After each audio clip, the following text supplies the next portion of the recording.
Terdakwa kasus pencemaran nama baik terhadap pengacara kondang Hotman Paris, Rasman Nasution, kembali menjalani sidang di Pengadilan Negeri Jakarta Utara pada sesi pembacaan eksepsi yang digelar kemarin. Namun, majelis hakim memutuskan untuk menolak eksepsi Rasman sehingga proses hukum atas kasus ini akan terus berlanjut ke tahap berikutnya. Keputusan tersebut jelas menjadi pukulan bagi Rasman. Namun ia tidak menyerah begitu saja. Usai sidang, Rasman menyatakan akan terus memperjuangkan haknya sebagai seorang advokat dan mencari keadilan.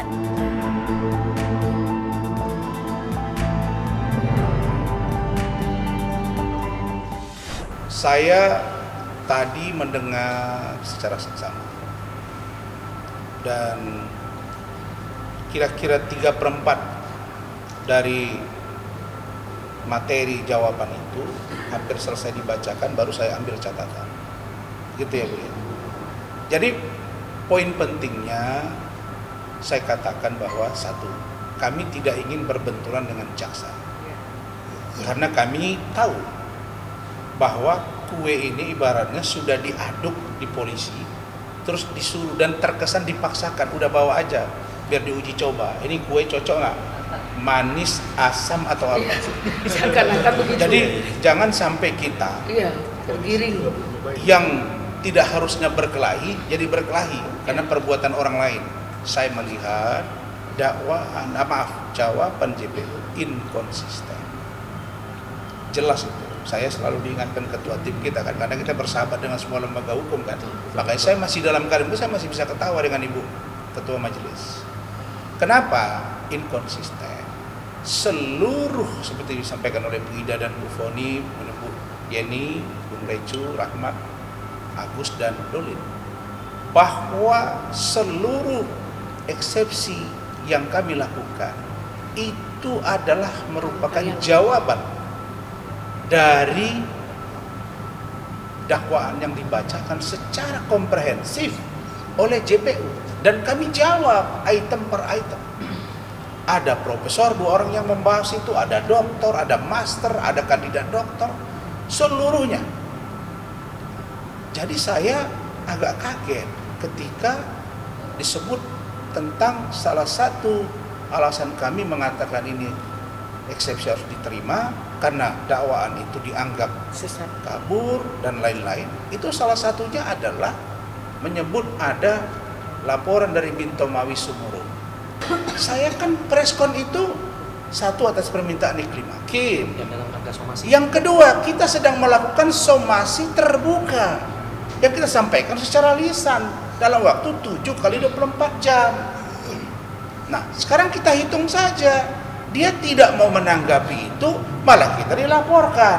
Nah, karena dia melaporkan kita, ya kita majukanlah ke Dumas. Tapi sebelum Dumas, saya sudah mendampingi Iklim Hakim di Polda Metro bersama Bu Ida dengan Pak Andar Situmorang.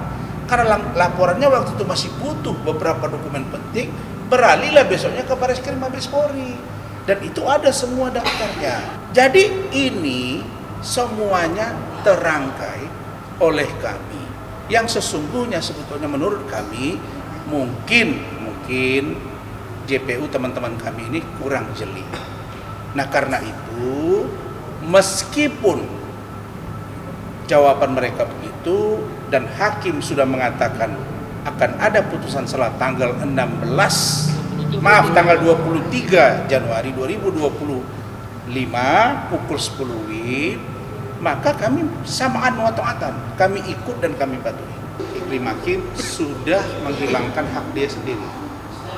Sehingga tanggal 16 Januari pukul 10 pagi Iklim Hakim wajib hadir di sini. Saya tidak tahu apa agenda dari majelis, tapi yang pasti perintah majelis Iklim Hakim harus dihadirkan, wajib.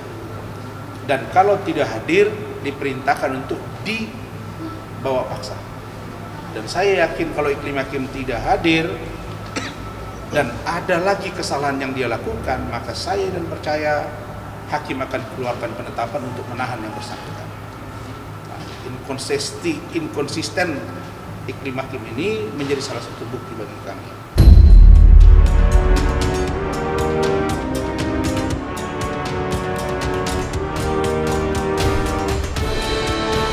Ketidakhadiran Hotman Paris dalam sidang pembacaan eksepsi menjadi sorotan tersendiri bagi terdakwa Rasman Arief Nasution.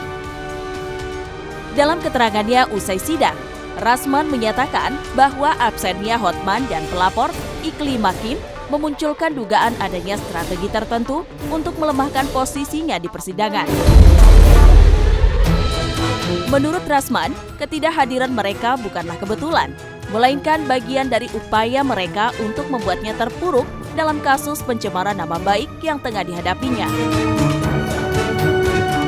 Namun dengan nada yang penuh keyakinan, Rasman menegaskan bahwa dirinya tetap optimis dan percaya diri akan keluar sebagai pemenang dalam kasus ini.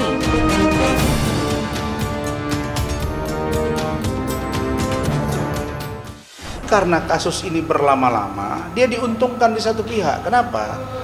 Karena si Iklim Hakim mengatakan tidak pernah memberi kuasa ke saya dan tidak pernah merasa dilecehkan. Di situ keuntungannya, walaupun kita menduga-duga something di antara mereka setelah ada preskon dengan saya. Nah karena itu, kalau dia datang, dia akan tahu bagaimana proses persidangan, bagaimana dakwaan dibacakan, bagaimana dengan eksepsi kami, bagaimana jawaban tadi. Dan saya berkeyakinan ya bahwa saya insya Allah akan terbebas dari kasus ini. Lah itu yang makanya saya heran, saya nggak punya masalah pribadi dengan Hotman, kalau bisa cek. Saya baik-baik aja dengan dia. Urusan saya dengan Richard Lee, itu dengan klien saya Richard Lee. Tapi di urusan ini nggak ada. Jadi gini, apa urusan Iklim Hakim ya dengan saya, yang saya nggak kenal Iklim Hakim? Dalam rangka apa Iklim Hakim cerita dengan saya bahwa dia dilecehkan? Dalam rangka apa Iklim Hakim menyerahkan atau men-share percakapan dia, chattingan Hotman dengan dia dan jawaban dia kepada saya? Emang saya ada urusan apa dengan Iklim Hakim? Di situ aja. Saya bukan tetangga Iklim Hakim, saya bukan teman Iklim Hakim, saya juga bukan pacar Iklim Hakim, dan saya nggak kenal Iklim Hakim. Tapi dia waktu itu mulai muncul ke permukaan, diduga ada berita-berita terkait dengan dia udah mulai viral. Terus saya dihubungi oleh, saya udah lupa siapa orangnya. Lalu kita komunikasi, wajar kan saya komunikasi. Baru kita berdiskusi, dan dia sampaikan bahwa dia dilecehkan. Kita buatlah surat kuasa, ada orangnya, ada saksinya, kira-kira begitu. Saya merasa memang bahwa aktor utamanya ini saya duga adalah Iklim Hakim. Dan dia setelah menyampaikan apa yang dia ucapkan di media, ada sebuah datanya, dia ketakutan sendiri. Sehingga dia mungkin dengan bujuk rayu mungkin ya mendekatlah ke Hotman. Mereka coba-coba mau serang saya, dan saya dengar memang ada upaya-upaya agar Iklim Hakim tidak terseret. Mana bisa, karena dia memberi kuasa ke saya. Akhirnya dua-dua jadi tersangka, dan kami sekarang disidangkan. Dalam rangka apa? Dalam rangka memberi kepastian siapa sebenarnya yang di sini melakukan niat jahat. Siapa sebenarnya yang diuntungkan di kasus ini? Siapa yang dirugikan? Saya bisa jawab, saya dirugikan. Nama saya tercemar. Yang diuntungkan si Iklim Hakim. Ya, saya tahu lah dia nggak punya apa-apa. Setelah dengan saya dia naik, dia ulang tahun, ada punya pacar, saya semua saya nanti. Tapi ingat, kebahagiaan yang kau rasakan itu nggak lama, Kim. Di persidangan ini akan dibuka, dan saya akan buka siapa Hotman, siapa Iklim Hakim, bagaimana perilaku mereka dalam hubungan mereka ini. Maka saya katakan sedikit pun, sejengkal pun, ya, saya tidak pernah mundur menghadapi kau Hotman. Dan bagi saya kau nothing.